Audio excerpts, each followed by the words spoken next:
హైదరాబాద్ చందానగర్ లో కాల్పుల కలకలం రేపింది. ఖజానా జ్యువెలరీస్ లో దుండగులు కాల్పులు జరిపారు. గన్తో 2 రౌండ్ల కాల్పులు చేశారు దుండగులు. ఈ కాల్పులో ఒకరికి తీవ్ర గాయాలు కాగా ఆసుపత్రికి తరలించారు. షాప్ తెరిచిన 5 నిమిషాల్లోనే ఈ ఘటన చోటు చేసుకుంది. తుపాకీ కాల్పులతోనే సీసీ కెమెరాలను ధ్వంసం చేశారు. సమాచారం అందుకున్న పోలీసులు ఘటనా స్థలానికి చేరుకుని దర్యాప్తు చేపట్టారు.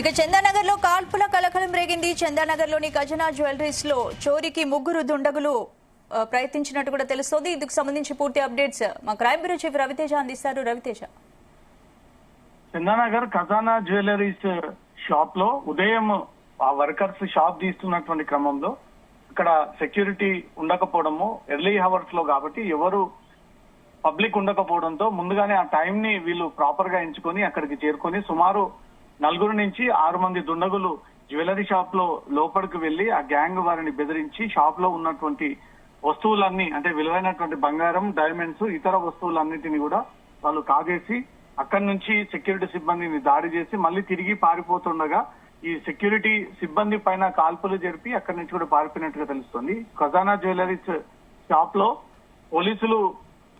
పోలీసులు అక్కడికి చేరుకొని వాళ్ళని పట్టుకునేటువంటి ప్రయత్నం చేసినప్పటికీ అప్పటికే అక్కడి నుంచి వీళ్ళు పరారయ్యారు. ఇప్పటికే 10 బృందాలుగా ఏడిపోయి 10 బృందాలు ఈ ఎవరైతే కాల్పులకు తెగబడి దోపిడీకి పాల్పడ్డారో ఆ దుండగుల కోసం వెతుకుతా ఉన్నారు. ప్లానింగ్ ప్రకారంగానే ఈ దోపిడీ దొంగలు ఈ టైంలో ఈ షాప్ ఓపెన్ చేస్తారని టైం తెలుసుకొని ఒక టీమ్ గా ఏర్పడి అక్కడికి చేరుకొని టెంపుల్ షాప్ లోపలికి ఆ షాప్ లో ఉన్నటువంటి బంగారం అంతా ఎత్తుకెళ్లి సుమారు కిలోల కొద్ది బంగారాన్ని అంతా కూడా వీళ్ళు కాజేసి ఆ వాహనంలో ఎక్కించుకొని తిరిగి పారిపోతుండగా ఈ కాల్పులకు తెగబడ్డారంటూ మాత్రం పోలీసులకు ఇన్ఫర్మేషన్ వచ్చింది. అప్పటికే ఈ షాప్ లో ఉన్నటువంటి వారందరూ కూడా పోలీసులు ఫోన్ చేయడము, పోలీసులు అక్కడికి చేరుకునేలోపు ఈ కాల్పులు జరపాల్సి వచ్చింది అనేది మాత్రం అక్కడ ప్రత్యక్షంగా సాక్షులు చెప్తా ఉన్నారు.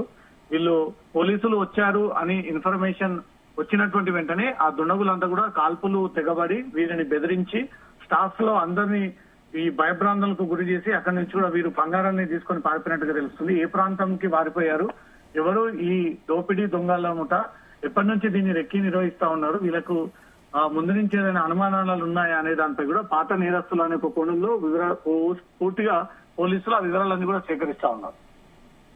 అంటే ఏంటి ఇప్పుడు దుండగులు అంతకుముందు కూకట్పల్లిలో 2 చోట్ల చోరీకి ప్రయత్నం చేశారని తెలుస్తోంది. అక్కడి నుంచి ఖజానా జ్యువెలరీస్ కి వచ్చి చోరీకి ప్రయత్నించినట్టు కూడా వినిపిస్తోంది. అంటే ఏ టైంలో ఇన్సిడెంట్ జరిగింది, అక్కడ జనసంచారం ఉన్న ప్లేస్ కాబట్టి మరి వాళ్ళు ఎలా డేర్ చేశారు, అప్పుడు స్టాఫ్ ఎవరు లేరా?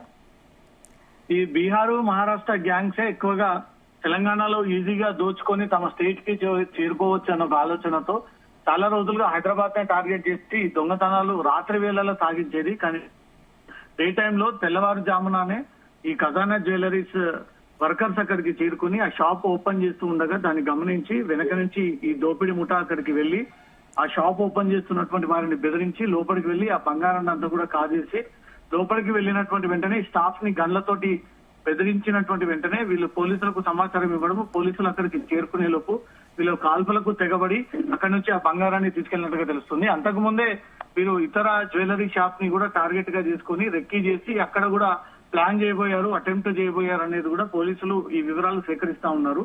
ఇక్కడ ఎవరు పబ్లిక్ లేకపోవడము, మార్నింగ్ టైంలో కాబట్టి తక్కువగా ఉంటారు, ఈజీగా ఎస్కేప్ అవ్వచ్చు, షాప్ లో కూడా పెద్దగా వర్కర్స్ ఎక్కువగా ఉండరు అన్న ఆలోచనతోటే ఈ ప్లానింగ్ ప్రకారంగా ఈ దోపిడీ దొంగలు ఖజానా జ్యువెలరీస్ లోపలికి వెళ్లి కాల్పులు జరిపి ఆ బంగారాన్ని అంతా కూడా కాజేసుకొని వెళ్ళినట్టుగా తెలుస్తుంది. ఎటువైపు గా వెళ్లారనేది మాత్రం పోలీసులు స్పెషల్ టీమ్స్ ఏర్పాటు చేసుకొని ఈ స్టేట్ దాటి వెళ్లకుండా మాత్రం వాళ్ళు బార్డర్ లోనే అరెస్ట్ చేసి ఆ బంగారాన్ని అంతా కూడా రికవరీ చేసేటువంటి ఆలోచనలో పోలీసులు ఇప్పటికే కేసు నమోదు చేసుకొని ఈ వివరాలన్నీ కూడా ఆరా తీస్తున్నట్టుగా తెలుస్తుంది. సోనా, అంటే రవితేజ, ఇప్పుడు సెక్యూరిటీ సిబ్బందిపై దాడి జరిగినట్టు తెలుస్తోంది. అడ్డు వచ్చిన సెక్యూరిటీపై దుండగులు కాల్పులు కూడా జరిపారు. అలాగే అసిస్టెంట్ మేనేజర్ పై కూడా కాల్పులు జరిపింది ముఠా అని కూడా వినిపిస్తోంది. మొత్తం ఎంతమందిపై కాల్పులు జరిపారు?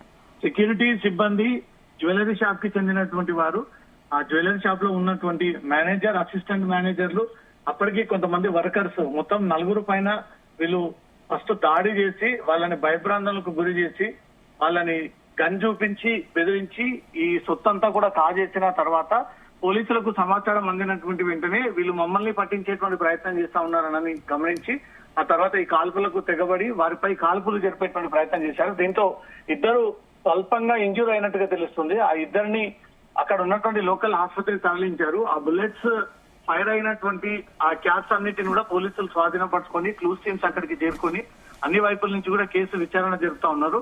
ఆ ఖజానా జ్యువెలరీస్ లో ఉన్నటువంటి సీసీటీవీ ఫుటేజ్ లను సైతం పోలీసులు పరిశీలిస్తా ఉన్నారు. ప్రీవియస్ బ్యాక్గ్రౌండ్ ఏదైనా ఈ ముఠాకు దాగి ఉండడము, ఈ సైబరాబాద్ లో మోస్ట్ వాంటెడ్ గా ఉన్నారా అనే దానిపై కూడా వివరాలన్నీ కూడా సేకరిస్తా ఉన్నారు. ఈ ఫైరింగ్ ఘటన ఒక్కసారిగా శివారు ప్రాంతంలో తీవ్ర కలకలం రేపుతా ఉంది. ఉదయాన్నే ఈ కాల్పులతో ఒక్కసారిగా నగరం అంతా కూడా అట్టుడిగినటువంటి పరిస్థితి కనబడుతా ఉంది. ఎక్కడో చోట వారంలో ఈ కాల్పులకు తెగబడడం చూస్తూ ఉంటుంటే హైదరాబాద్ ప్రజలు సేఫ్ సిటీ కాదేమో అనే ఒక టెన్షన్ లో నెలకొన్నటువంటి పరిస్థితి ఇక్కడ నెలకొంది.